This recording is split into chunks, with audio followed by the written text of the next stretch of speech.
Thank you for inviting me, Dave Homburg, and thanks for everybody who is here today. What you're looking at is a 1932 advertisement for an alcohol blend that was very common in England. It was called Cleveland Discol. And the champion of Cleveland Discol was a guy named Harry Ricardo, who was the inventor and designer of the Merlin Rolls-Royce engine that powered Spitfires. So we have this wonderful and interesting history that is so little known, and I'd like to just introduce you to a couple of things. I have, 200, 300 slides, and I used to tell my students, this is all going to be on the quiz, so take copious notes. But I did teach a course in the history of renewable energy, and we spent a month on ethanol, and I had a lot of good, students working on that, and I'm, still working on that today. So where are you ready to? Yeah, okay. So this is sort of my main claim to fame. Back in 1982, Scott Calar, who many of you know, and I worked together on this book with Hal Burnton, who works for the Seattle Times. The fourth Beatle was Dave. Homburg, so Scott was over in Javits' office, and Dave was over, this is ancient history, sorry.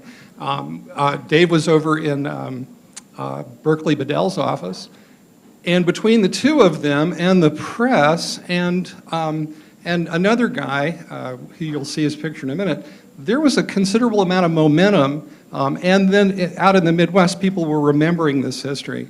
So I never actually, the book was published in '82, but I thought it was fascinating. I never stopped researching it. I've presented papers at the Commonwealth Agricultural Bureau International, CABI, which is very well known in United Nations circles, IIED, Alcohol Fuel Symposium, and all this stuff, just to make sure that, if there were errors or problems with the approaches that I've taken, that they would come up. So this history is very solid and very much peer-reviewed. So, next slide. Next slide. I've got a clicker, but I don't think it works for this because that's okay. So the person who really inspired a lot of the historical work and a lot of us is Colonel Bill Homburg.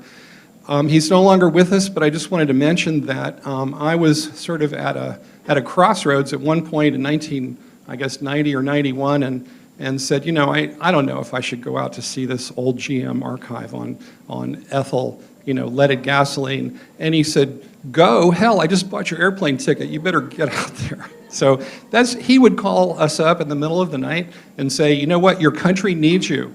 This fuel business, this history business, this work that we're trying to do is really important. So your country needs you. And this gruff old Marine would be like, Bill, your country needs you.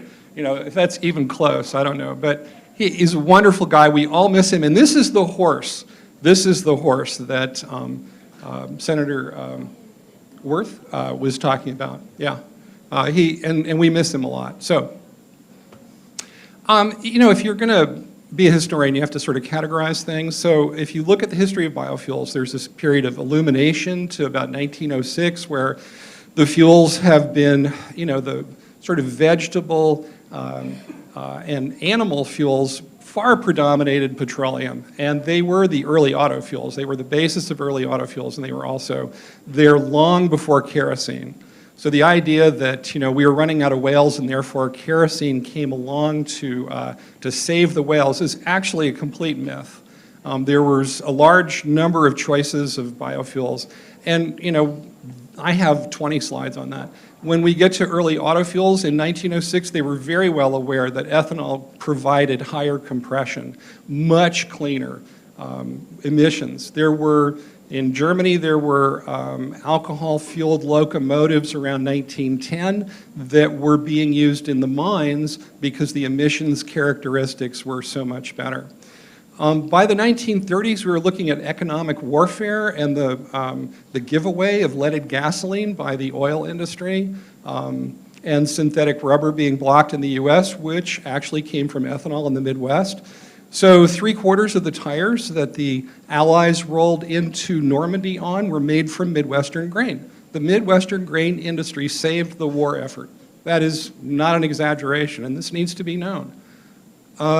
And then, the energy crisis, we're all familiar with this. Nebraska gasohol, this is just kind of, this period. And now the ethanol industry is established, but there are new sustainability issues that need to be addressed. So that's kind of the overview. Now I'm just going to pick out a couple of mountaintops in this, and then we'll move along to the quiz, which is, waiting for you at the back of the... All right, so next slide. There we go. So this is what I showed Bill Homburg. In 1902 in France, there was an alcohol fuel exhibit. It featured autos, farm machinery, lamps, stoves, heaters, and this is the muse of alcohol fuel.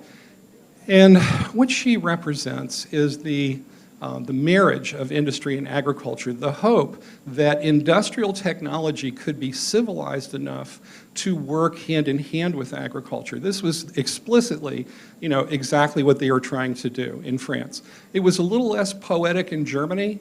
They were trying to satisfy the conservative Junkers in the rural areas while keeping food cheap in the cities. But, I love the poetry of this and what it represents. Now, consider this enthusiasm that this represents in contrast to this next slide. This next slide, there we go. All right. So, historians and many of us are trained to look for what's not there. And if you look at this 1951 paper on the relative effectiveness of leaded gasoline, which is the high part, I know it's in reverse, okay, but bear with me here. Look at where hydrocarbon 12 should be. See what's missing? Hydrocarbon 12 could be nothing but ethanol. There's no way, and they took it out. It was so controversial in 1951 for the Ethyl Corporation. This is, chilling, really, to me, because leaded gasoline was so deadly, and it was, even at that time, so doomed, and they knew it. That they didn't want to admit that there was an actual alternative. They didn't want to name the alternative. So contrast these two things. That's what got Bill Homburg so animated. He said, that's why you need to go out to Flint, Michigan and go through those new archives, which I did, and I spent, 2 weeks out there. And, that's where a lot of our understanding of what happened between ethyl alcohol and ethyl leaded gasoline has changed, because these were unclassified archives released by Thomas Midgley, who was Kettering's assistant, it was his office papers. So there's a lot of very interesting stuff out there. And it's in my dissertation, which you can get, thank you. Yes, let's move on to Germany. So I never really quit doing the research, and in Berlin I came across an entire library full of alcohol fuel information. And it's still there. It's the National Distillery Library. It was on the east side of Berlin, and the library head told me that when the Russians took Berlin in 1945, there were people who actually stuffed their bags and their shirts with these sorts of books and papers to get them home, to save them, and if they had been caught, they would have been killed on the spot, by the Vopos. And they brought it back and they reassembled their library. It's a magnificent story. So, one more? Let's keep going. In 1919, alcohol will inevitably be part of our steadily increasing importance in economic life. Everybody knew that. So it was 1921 that we had, leaded gasoline invented. I'm going to start going a little faster through the slides here. We all know that Henry Ford was pro-ethanol. The fuel of the future is going to come from that field. Okay, but how many of these others do we know about? Alexander Graham Bell, 1917, right there in National Geographic. Beautiful, clean, efficient fuel. Stop right here for just 1 second. So I gave this one to Boyden Gray back in 1992, and it was in the White House for a while. It came out of the, was it 91, I think? It was in the White House for a short time, yeah. But it's from Nebraska, and these guys who ran this station sued the Ethyl Corporation for antitrust violations. A couple more, and we'll just, these from the 1930s, these are from the 1930s, and sugarcane culture, it was much cheaper to make fuel from sugarcane than to import oil, both in Brazil and in the Philippines. Next. Leaded gasoline was a huge scandal, and the people who were making it in the refineries went violently insane at work and had to be hauled off in straitjackets. This is part of the legacy of leaded gasoline. Nobody knows about this. Next. If you don't remember anything else from this presentation, this is the thing. This is the proof that leaded gasoline was only supposed to be a bridge into ethyl alcohol, which was, of course, the fuel of the future, according to the legal history of tetraethyl lead by the DuPont Corporation. So the lawyers interviewed the engineers and wrote this.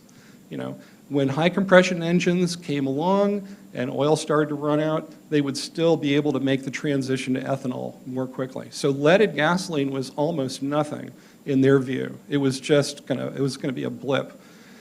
And we just never ran out of oil in the way they thought we would. So, next slide.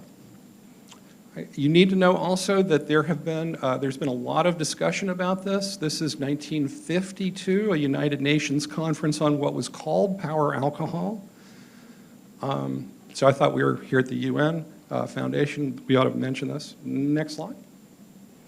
One of the things that came up, and this is not the only one, but it's interesting that a guy, a Munshi, who was one of the governors of the state that Lucknow was in, basically said, you know, we need to focus on cellulose. This is 1952, India, at a power alcohol conference, because he was worried about the scarcity of food, of grains being used. Now, we know that this is something of a canard when it comes to the use of starch and the pass-through of DDGs, right, in the American system. But this has been a consistent and interesting, you know, concern over the years.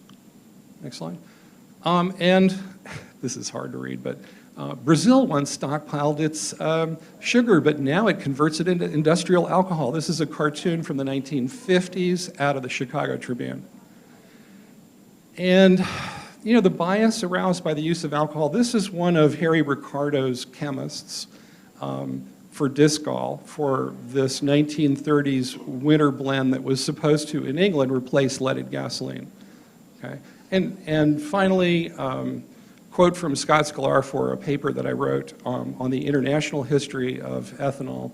You know, it was the Brazilian experience that helped keep American auto and oil companies at least somewhat honest. So there was a parallel engineering set of engineering data that was very, very helpful. And I think that's it.